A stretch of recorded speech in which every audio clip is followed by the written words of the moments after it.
اور حضور صلی اللہ علیہ وسلم نے یہ بھی فرمایا، حدیث پاک ہے، قیامت اس وقت تک نہیں آئے گی جب تک کہ عرب کے کچھ قبیلے بت پرستی نہ کرنے لگ جائیں۔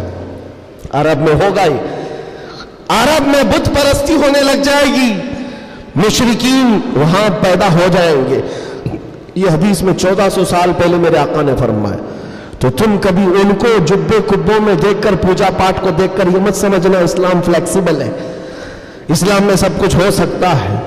وہ تو آپ نشے کے اڈے بھی کھول لیں گے اور کھول رہے ہیں۔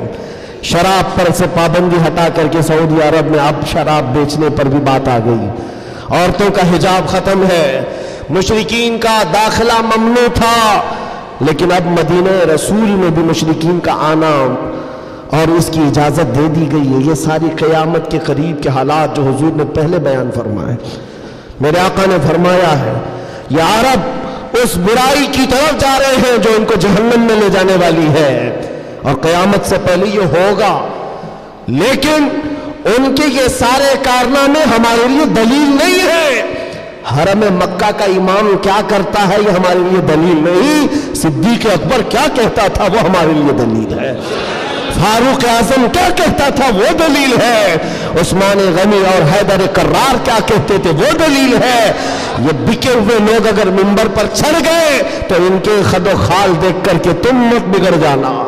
یہاں سے حالات ایسے ہو سکتے ہیں، خانہ کعبہ کے منبر پر کھڑے ہونے والا امام بھی اسرائیل کی فتح کے لیے دعا کر سکتا ہے، یہ ایمان بیچے ہوئے لوگ آ سکتے ہیں، اس لیے کہ یزید کا دور بھی آیا ہے، کرامتہ کا دور بھی آیا ہے، باطل قوتوں کا دور بھی آیا ہے جب انہوں نے کعبے کی امامت کی ہے، لیکن اہل سنت و جماعت ہمیشہ اس بات پر قائم رہے ہیں ان لوگوں سے ہمارا دین نہیں چلتا، اللہ اور اس کے رسول کی حقانیت اور قرآن سے ہمارا دین چلتا۔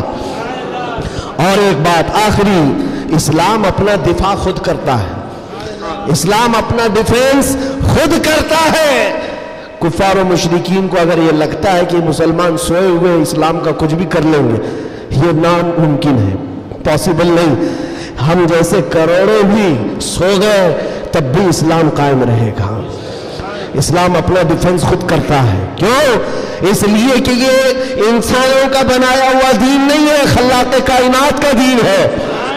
اور قرآن میں رب تعالیٰ نے فرمایا یریدون لیطفئوا نور اللہ بافواہہم، لوگ اپنے منہ کے پھونکوں سے اسلام کا چراغ بجھانا چاہتے ہیں اور اللہ اپنا چراغ مکمل کر کے رہے گا۔ وَلَوْ كَرِهَ الْكَافِرُونَ، اگرچہ کافر ناپسند کرے۔ اور ایک بات سن کر کے جائیں، میرے رب کا وعدہ ہے قرآن پاک میں، یہ دین اسلام پوری دنیا پر غالب آ کر رہے گا، آ کر رہے گا۔ یہ بات میں نے کئی جگہ سٹیجوں پر کی تو کچھ لوگوں نے کہا بھی تھا جو نان مسلم ہیں، انہوں نے کہا تھا کہ یہ مولانا ایسے بیٹھ کے چلا رہا ہے، حالات دیکھتا نہیں ہے، فلسطین میں ان کے ٹکڑے ہو رہے ہیں، شام کو تباہ کر کے رکھ دیا گیا ہے، عراق میں ان کے جنازے نکلتے ہیں، افغانستان کو توڑ کر رکھ دیا گیا ہے، اور یہ مولانا چلا کر کہتا ہے اسلام پوری دنیا میں غالب آ کر رہے گا۔ یہ اپنا محلہ نہیں بچا پاتے، پوری دنیا کی بات کرتے ہیں۔ ظالموں تمہیں خبر کیا ہے، اسلام زندہ ہوتا ہے ہر کربلا کے بعد۔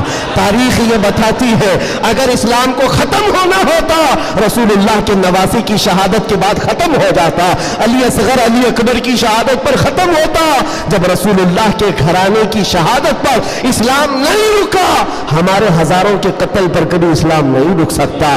ایک غزہ ایک فلسطین کیا، ہزاروں غزہ تم اس زمین پر قائم کر کے دکھا دو، تب بھی میرا چیلنج ہے، اسلام تھا، اسلام ہے اور اسلام رہے گا۔